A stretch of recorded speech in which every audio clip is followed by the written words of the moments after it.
traders, selamat datang di DD Max Forex Insight, di mana tempat kita membahas peluang terbaik di pasar forex setiap minggunya. Dan sudah hadir bersama kita Miss Mulya, seorang trader dan analis profesional di DD Max. Kita akan kupas tuntas bagaimana dampak berita-berita ini terhadap market, termasuk strategi trading yang bisa teman-teman manfaatkan. Langsung aja kita masuk ke sesi Q&A. Oke, Ibu, apakah data ekonomi paling penting di minggu ini yang bisa menggerakkan pasar secara signifikan? Oke, untuk minggu ini cukup padat dengan data berdampak tinggi. Namun yang paling krusial adalah ADP Non-Farm Employment Change atau ISM, Service PMI, dan laporan utama yaitu Non-Farm Payroll atau NFP pada hari Jumat. Ketiga data ini berkaitan langsung dengan kondisi tenaga kerja dan aktivitas ekonomi Amerika Serikat. NFP secara historis menjadi acuan utama pasar dalam menilai kekuatan ekonomi Amerika Serikat dan arah kebijakan suku bunga The Fed. Selain itu, data seperti ISM Service PMI juga penting karena sektor jasa juga menyumbang lebih dari 70% terhadap PDB Amerika Serikat. Dengan situasi ekonomi global yang penuh ketidakpastian ini, data tenaga kerja ini bisa menjadi pemicu volatilitas besar, terutama di pasangan USD seperti Euro USD, GBP USD, dan USD JPY.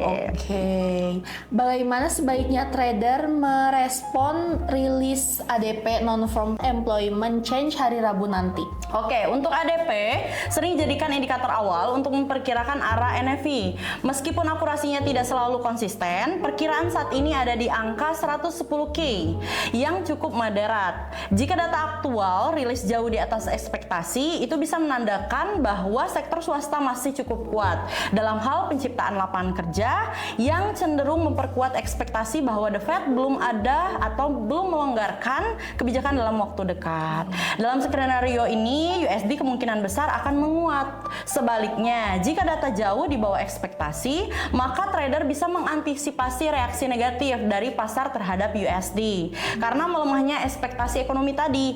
Namun perlu diingat, karena data ADP sering berbeda dengan NFP, saya pribadi menyarankan untuk tidak mengambil posisi besar, hanya berdasarkan ADP saja, melainkan menjadikannya sebagai petunjuk awal untuk setup di hari Jumat. Oke, apakah pidato Fed Chair Powell pada Selasa akan berdampak besar terhadap market? Oke, untuk pidato Powell ini selalu menjadi perhatian utama pasar karena sering dijadikan atau mengandung signal kebijakan yang belum tentu tertulis dalam notulen FOMC. Nah, dalam konteks saat ini, pasar sedang mencari kejelasan tentang apakah The Fed masih melihat kebutuhan untuk mempertahankan suku bunga tinggi lebih lama. Namun, atau justru mungkin berbaliknya mulai membuka peluang pemangkasan suku bunga dalam waktu dekat.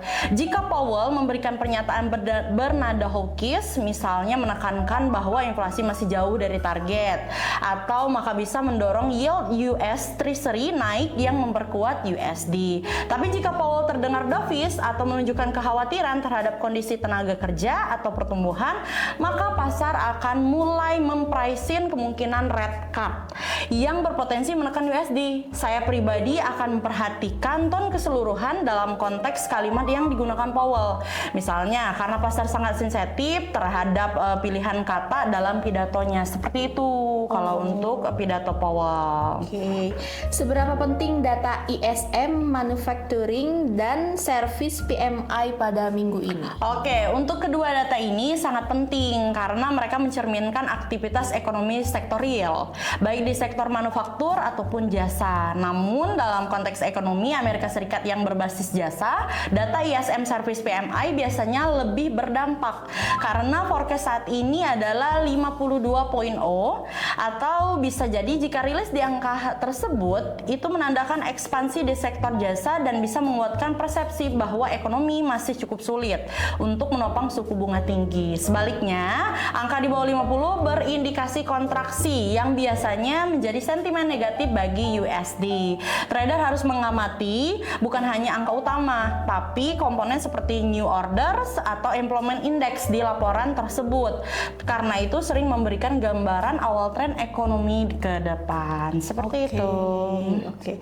Bagaimana potensi reaksi pasar terhadap overnight trade dan BOJ BOC statement dari Kanada. Untuk pasar mengantisipasi BOC akan mempertahankan suku bunga di level 2,50%. Namun fokus utama ada pada nada pernyataan resmi dan konferensi pers.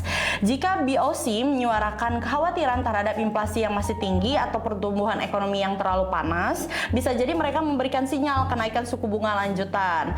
Nah, hal ini akan mendorong CAD menguat. Namun, jika nada pernyataan lebih cenderung dovish atau netral, CAD bisa melemah karena pasar akan mengantisipasi pelanggaran kebijakan di masa yang akan datang. Jadi, trader yang fokus pada pair USD CAD harus memperhatikan juga harga minyak karena CAD punya korelasi positif dengan minyak mentah. Seperti itu. Oke. Apa yang bisa kita antisipasi dari data unemployment claims minggu ini? Untuk unemployment claim adalah indikator mingguan yang mencerminkan kondisi pasar tenaga kerja secara real time. Angka di atas 250K biasanya dianggap sebagai tanda awal pelemahan pasar kerja. Forecast saat ini berada di 232K, jadi kalau rilisnya lebih tinggi secara signifikan, itu bisa memunculkan kekhawatiran pada pasar tenaga kerja mulai melambat, yang biasanya akan menekan USD karena memperbesar peluang pemangkasan suku bunga oleh Fed. Namun, jika rilis sesuai atau di bawah ekspektasi, itu bisa mendukung argumen bahwa pasar tenaga kerja tetap kuat dan memperkuat USD. Data ini juga sering menjadi pemanasan sebelum NFP. Jadi trader harus waspada terhadap pergerakan volatil yang bisa terjadi meskipun hanya berdasarkan satu data mingguan. Oke. Bagaimana trader sebaiknya menyikapi ECB press conference? Untuk ECB press conference ini seringkali memberikan informasi yang jauh lebih penting dibandingkan suku bunga itu sendiri. Forecast saat ini adalah suku bunga tetap di 2,15% atau 2,15%, tapi pasar lebih fokus pada nada ataupun arah kebijakan yang selanjutnya. Jika Presiden ECB menyampaikan kekhawatiran terhadap perlambatan ekonomi zona euro atau memberikan signal yang akan menurunkan suku bunga dalam waktu dekat, maka euro bisa melemah. Nah, sebaliknya jika nada juga masih cukup hawkish atau setidaknya netral terhadap suku bunga, maka bisa menahan pelemahan euro terhadap USD. Trader euro USD sebaliknya mencermati bahasa tubuh atau tone language serta pernyataan dari media bahwa bagian itulah yang memicu lonjakan secara tiba-tiba. Oke. Apa strategi terbaik menjelang non-farm payroll di minggu ini? Oke, untuk para trader di luar sana untuk melaksanakan ataupun untuk menjalani non-farm payroll, nanti strategi terbaik menjelang NFP adalah menghindari spekulasi tanpa dasar dan menunggu konfirmasi data. Itu paling penting karena pasar sangat fluktuatif saat NFP rilis sehingga membuka posisi besar sebelum data keluar tanpa manajemen resiko yang jelas juga bisa berbahaya. Prediksi saat ini adalah 130K untuk job creation dan 4,2% untuk tingkat pengangguran. Nah, jika data jauh lebih baik dari ekspektasi, terutama jika disertai peningkatan average hourly atau earnings, maka USD kemungkinan akan melonjak karena ekspektasi suku bunga akan tetap terjaga. Sebaliknya, jika data jauh lebih buruk, maka bisa langsung memprice-in potensi red cut. Seperti yang tadi saya awal jelaskan, saya pribadi lebih suka setup posisi setelah reaksi awal pasar atau setelah news ya NFP. Kemudian biasanya 15 sampai 30 menit setelah rilis, lalu masuk berdasarkan arah yang mulai terbentuk di time frame H1 atau M15 dengan TPSL yang paling penting adalah TPSL yang tepat. Seperti itu, Mbak Nadia. Oke. Sekian data-data penting yang kita bahas di Forex Insight minggu ini. Semoga dapat membantu untuk trading kalian ke depannya agar bisa cuan maksimal. Oke, happy trading. See you.